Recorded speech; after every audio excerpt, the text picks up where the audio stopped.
The Army has purchased an emerging technology for Abrams tanks, Bradleys and Strykers designed to give combat vehicles an opportunity to identify, track and destroy approaching enemy rocket-propelled grenades in a matter of milliseconds, service officials said. Called Active Protection Systems, or APS, the technology uses sensors and radar, computer processing, fire control technology and interceptors to find, target and knock down or intercept incoming enemy fires such as RPGs and anti-tank guided missiles, or ATGMs. Systems of this kind have been in development for many years. However, the rapid technological progress of enemy tank rounds, missiles and RPGs is leading the Army to more rapidly test and develop APS for its fleet of Abrams tanks. The Army is looking at a range of domestically produced and allied international solutions from companies participating in the Army's Modular Active Protection Systems (MAPS) program, an Army official told Scout Warrior. The idea is to arm armored combat vehicles and tactical wheeled vehicles with additional protective technology to secure platforms and soldiers from enemy fire. Vehicles slated for use of APS systems are infantry fighting vehicles such as Bradleys along with Strykers, Abrams tanks and even tactical vehicles such as transport trucks and the emerging Humvee replacement, the Joint Light Tactical Vehicle. DRS Technologies and Israeli-based Rafael Advanced Defense Systems are working with the U.S. Army to consider acquiring their recently combat-tested Trophy Active Protection System, a vehicle-mounted technology engineered to instantly locate and destroy incoming enemy fire. Army has purchased a number of Trophy APS systems, and a number of another kind of system as well, to evaluate them, including one called Iron Fist, also from Israel, and another from a U.S.-based manufacturer called Iron Curtain, service statements said. The Army aims to put Iron Curtain on a Stryker, Iron Fist on a Bradley, and Trophy on an Abrams tank, to evaluate their effectiveness, Lieutenant General John Murray, Deputy Chief of Staff, Army G8, said in a written statement. The one that is farthest along in terms of installing it is Trophy on Abrams, Murray said. We're getting some pretty good results. It adds to the protection level of the tank. Trophy has an interesting capability, Slew 2Q. We're finding that we can incorporate that into the installation on the Abrams. Iron Fist on the Bradley is also moving along, Murray said. The service is working on installing the system on the Bradley, considering to the size, weight, and power requirements of the system and the amount of space available on top of the turret of the vehicle. APS systems, he said, come with additional considerations. In particular, he said, are considerations for the safety of soldiers alongside the vehicles who are dismounted. As we do this, the interesting thing is going to be safety concerns, Murray said. Anything that shoots off an armored vehicle, X amount of meters, and makes something blow up, is not good for the integrated dismounted mounted operations. So we have some concerns about tactics, techniques, and procedures and how we adjust those. The Army's expedited APS effort is being managed by a coordinated team of tank automotive research, development and engineering center engineers, acquisition professionals, and industry. It is intended to assess current APS state-of-the-art by installing and characterizing some existing non-APS systems on Army combat vehicles, Army officials said. General Dynamics Land Systems, maker of Abrams tanks, is working with the Army to better integrate the Trophy APS into the subsystems of the Abrams tank, as opposed to merely using an APLIC system, Army and industry officials said. Being engineered as among the most survivable and heavily armored vehicles in existence, the Abrams tank is built to withstand a high degree of enemy fire, such as some enemy tank rounds, RPGs, rockets and missiles. Abrams tanks can also carry reactive armor, material used to explode incoming enemy fire in a manner that protects the chassis and crew of the vehicle itself. However, depending upon the range, speed and impact location of enemy fire, there are some weapons which still pose a substantial threat to Abrams tanks. Therefore, having an APS system which could knock out enemy rounds before they hit the tank, without question, adds an additional layer of protection for the tank and crew. A particular threat area for Abrams tanks is the possibility of having enemy rounds hit its ammunition compartment, thereby causing a damaging secondary explosion.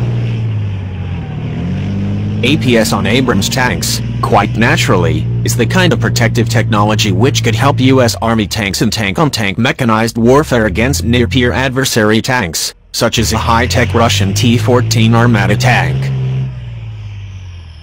A challenge with the technology is to develop the proper protocol or tactics, techniques and procedures such that soldiers walking in proximity to a vehicle are not vulnerable to shrapnel, debris or fragments from the explosion between an interceptor and approaching enemy fire.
My name is Captain Joseph Thomas. I'm a 19 Alpha Armor Officer.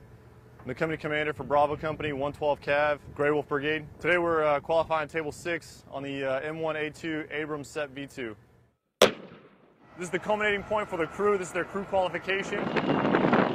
They've conducted a Table 3 with the crew, which is a dry exercise of the Table 6. Conducted a Table 5, which is an opportunity for them to shoot and test their systems. This is just a stepping stone for the rest of the qualifications that the soldiers will achieve. Table 9 being the section, Table 12 being the platoon, and then eventually we'll execute the company CALFEX, which is the company qualification that we're all looking forward to. I couldn't be more proud of my soldiers in the way they're performing. We've got pretty good throughput so far, and the scores are coming back, and they're doing really, really well. These guys are setting themselves up to be superior crewmen and distinguished crewmen.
A pair of United States Air Force B-2 Spirit stealth bombers hit terrorist targets in Libya on last Wednesday.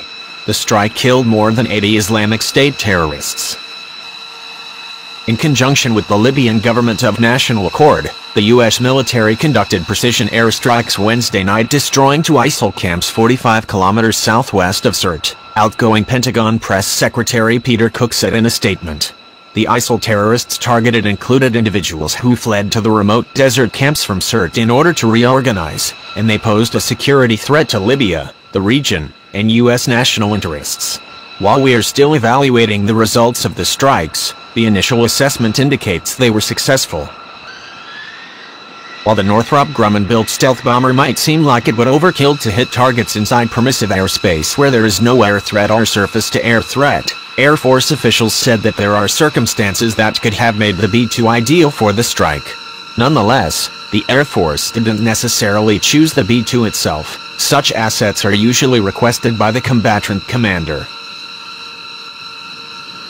These things get requested from the AOR, Area of Responsibility, not pushed by Big Blue, an Air Force official told me.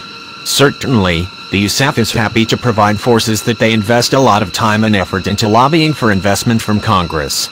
We saw that both in OOD, Operation Odyssey Dawn, and when the Raptors were used in Syria, but not Libya, too. This isn't about being choosy about the platform so as to maintain a narrative of relevance. The Libya raid also likely demonstrated some new capabilities that the U.S. Air Force has been developing for the stealth bomber, coordination between drones and a B-2. There is now a RPA squadron at Whiteman AFB, so the crosstalk has been there for a couple years, the Air Force official said. The RPA is being present to handle the survivors after a B-2 pass. It has been a dream of the community's tactics development experts, weapons officers, for a while now. Another feature that makes the B-2 attractive to military planners is the fact that the Spirit has excellent loiter capability, which means it can stay over an area for a very long time. There are others that can do this too. For example, the B-52 has more fuel capacity, and the B-1 has a slight disadvantage in terms of fuel efficiency, the Air Force official said. So, again, the confluence of factors really determine the B-2 is ideal despite being the stealth bomber. Another reason to use the B-2 in lieu of other bombers is its payload. While the B-1 can carry a larger payload, the B-2 has the ability to retarget its weapons much more efficiently and accurately in flight. Sure, the B-1 can carry more, but the global comm structure is better suited for the B-2 in this regard because of their airborne mission transfer capability that can rapidly reassign each bomb's designation with a new mission load in the air, the Air Force official said.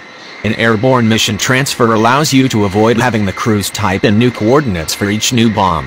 The other platforms have some ways of doing this too, to varying extent, but not on the same scale, and not with a lot more effort and opportunity for human error. For a sensitive or fleeting target, real-time, error-free, updates can be invaluable. As such, the B-2's ability to retarget its weapons more efficiently becomes critical. Hypothetically, the B-2 takes off with target locations that cover the most up-to-date intelligence available. Then it gets some updates in the air. It can change a handful by hand, if necessary. It's vastly more easy to know strike pre-planned target locations than it is to add, by hand. If again hypothetically, there becomes a lot of changes to be made, then it is much easier and reliable to use the machine-to-machine transfer capability, as the Air Force official explained. The U.S. Air Force's tiny fleet of B-2s has been practicing these tactics since before the Kosovo War in 1999. These things have been in the works for a while now, the Air Force official explained.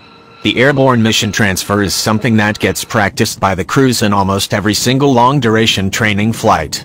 It's a very unique capability tactic in terms of the scale involved with retargeting even a handful of impact points for JDAM. Just imagine if you needed to do that with up to 160 impact points, each B-2 carrying 80 GBU-38s.